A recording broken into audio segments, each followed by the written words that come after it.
Good morning વિદ્યાર્થીઓ, NN group ચેનલમાં તમારું સ્વાગત છે. આજે આપણે ધોરણ 10 વૈષ્ણવજનનું આપણે કાવ્ય કરીશું. વૈષ્ણવજન એ નરસિંહ મહેતાનું કાવ્ય છે. તો આપણે નરસિંહ મહેતાને તો આપણે બધા જાણતા હશું, કારણ કે 6 થી 8 ધોરણની અંદર આપણે નરસિંહ મહેતાનું કાવ્ય ભણી ગયા છીએ. વિદ્યાર્થીઓ, આપણને એવો પ્રશ્ન થાય ને કે વૈષ્ણવજન છે એ પહેલાં પણ લોકો ગદ અને પદ લખતા, તેની રચના કરતા? હા, કારણ કે પોતે એક કવિ હતા અને પોતે ભક્ત હતા, અને ભક્તના હૃદયમાંથી હંમેશા પ્રેમ ભાવના પ્રગટ કરતા હોય છે. અહીંયા પણ પોતાના પ્રેમમાં લીન બનીને પરમાત્મા તરફ સમર્પણ કરી અનેક પ્રકારના પદોની રચના કરી છે. 15મી સદી એટલે કે મધ્યકાલીન યુગ ગણાય છે. તો વિદ્યાર્થીઓ, આપણને એમ થાય છે ને કે ભણવાનું તો આપણે કાવ્ય છે ને, તો કવિની શી જરૂર? જ્યારે આપણે મુદ્દાસર જવાબ લખવાના જશું ત્યારે આપણે કવિની જરૂર પડશે. વિદ્યાર્થીઓ, નરસિંહ મહેતાનો જન્મ ભાવનગરના જિલ્લા તળાજામાં થયો હતો. તેની કર્મભૂમિ જૂનાગઢ હતી. તો વિદ્યાર્થીઓ, તમને એમ પ્રશ્ન થશે ને કે એનો જન્મ તો તળાજામાં થયો હતો, તો એની કર્મભૂમિ જૂનાગઢ કેમ થઈ? તો વિદ્યાર્થીઓ, તેનો જન્મ તળાજામાં થયો હતો. કર્મભૂમિ એટલે શું? કે કર્મભૂમિ એટલે કે જ્યાં પોતે રહે છે, જ્ઞાન પ્રાપ્ત કરે છે, વસવાટ કરે છે, એને કર્મભૂમિ કહેવાય છે. તેના જીવનમાં વિશેષ આધારભૂત વિગતો મળતી નથી.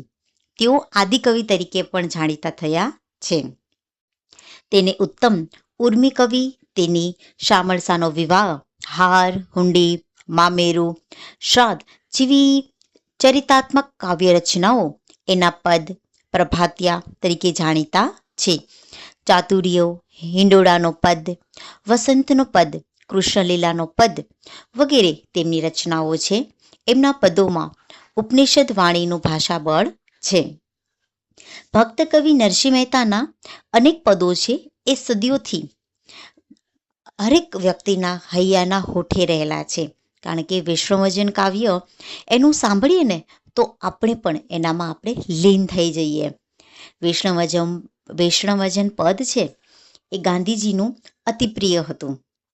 એના કારણે ગુજરાત બહાર પણ ભારત અને વિશ્વના લોકો પણ આ પદને ખૂબ જ ગાતા અને આ પદ ખૂબ જ જાણીતું થઈ ગયું હતું. વિદ્યાર્થીઓ, ભાષામાં આપણે સરળ ભાષામાં કહીએ કે વૈષ્ણવજન એટલે શું? આપણે સાદી ભાષામાં કહીએ તો કે ભગવાનનો માણસ અથવા સજ્જન એ કહી શકાય છે. તેના લક્ષણો બતાવવામાં આવ્યા છે કે જે બીજાનું દુઃખ જોઈને કોઈની ઉપર ઉપકાર કરે છતાં મનમાં અભિમાન ન રાખે. એટલે અહીંયા કવિ એમ કીધું છે કે જ્યારે બીજા કોઈ ઉપર તમે ઉપકાર કરો તો મનમાં અભિમાન ન આવવું જોઈએ કે ભાઈ મેં એના માટે આટલું કર્યું છે, એના દુઃખનો સાથી હું બન્યો છું, એને દુઃખમાં જરૂર હતી ત્યારે હું ઊભો રહ્યો હતો, બીજું કોઈ નહોતું રહ્યું. એને સામેવાળા વ્યક્તિને જતાવવું જોઈએ નહીં. બધાને આપણે માનથી જ બોલાવવા જોઈએ, આપણાથી નાના હોય કે આપણાથી મોટા હોય. બધા સાથે પ્રેમ ભાવનાથી રાખવી જોઈએ અને માનથી અને સન્માનથી જ બોલાવવા જોઈએ. કોઈની નિંદા ન કરે, મન વચન કર્મથી શુદ્ધ હોય. એટલે કવિ વૈષ્ણવજનમાં એમ કીધું છે કે કોઈની પણ નિંદા કરવી જોઈએ નહીં. મન અને વચન હંમેશા આપણે શુદ્ધ રાખવું જોઈએ. કોઈ પ્રત્યે આપણે વેરભાવના ન રાખવા જોઈએ. કોઈની સામે ખરાબ બોલવું જોઈએ નહીં. બધા તરફ હંમેશા સંભાવના જ રાખવું જોઈએ. બધા સાથે હંમેશા પ્રેમપૂર્વક જ રહેવું જોઈએ. પર સ્ત્રીને માતાની દ્રષ્ટિએ જુએ, અને એટલે કવિ અહીંયા એમ કીધું છે કે બીજી સ્ત્રી છે એને પોતાની માતાની દ્રષ્ટિએ જોવી જોઈએ. બીજી સ્ત્રી સામે ખરાબ નજર નાખવી જોઈએ નહીં. હંમેશા અસત્ય વચન ન બોલવા જોઈએ. હંમેશા સત્યનો જ સહારો લેવો જોઈએ. જીવનમાં તમે સત્ય બોલશો તો તમે ખૂબ જ આગળ વધશો. એટલે વિદ્યાર્થીઓ હંમેશા સત્યનો સાથ દેવો, અસત્ય ક્યારે બોલવું જોઈએ નહીં. બીજાના ધનને હાથ પણ ન અડાડો. એટલે કવિએ એમ કીધું છે કે પોતાનો જે મહેનતનો પૈસો છે ને એમાં જ તમે તમારા શોખ પૂરા કરવા જોઈએ. બીજાના ધનને લઈ લેવું, પચાવી પાડવું એ વૃત્તિ હોવી જોઈએ નહીં. મોહ માયા તાંગી અને મનમાં વૈરાગ્ય ધારણ કરવું જોઈએ. આ જીવનનો નિર્વાહ છે માત્ર આપણે જીવવા માટે જ હોય છે, પણ આ બધી લોભ, લાલચ, કપટ આ બધું આપણે છોડી દેવું જોઈએ. માત્ર આપણે ભગવાન પ્રત્યે આપણે લીન થઈ જઈએ છીએ ને તો આપણને દુનિયાની કોઈ વસ્તુ આપણને દેખાતી નથી. ખરો સજ્જન માણસ એ છે કે સારા વ્યક્તિની સંગતમાં રહે.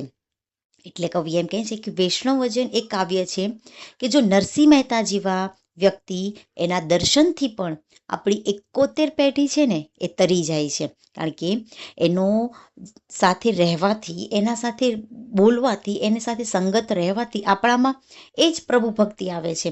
એટલે કહેવાય છે ને કે વિદ્યાર્થીઓ આપણે હંમેશા સારાની સંગત રાખવી જોઈએ. જો મિત્ર સારો હશે તો આપણામાં સંગત સારી આવશે, અને આપણામાં જો સંગત સારી હશે તો પાછળની પેઢી આપણી પણ સારી જ હશે. એટલે કવિ કહે છે કે વૈષ્ણવજન કાવ્ય લખવાનું પાછળ માત્ર કવિનો ધ્યેય માત્ર એટલો જ હતો કે જીવન પ્રત્યે જે વસ્તુ છે એને ઉજાગર કરવાની છે.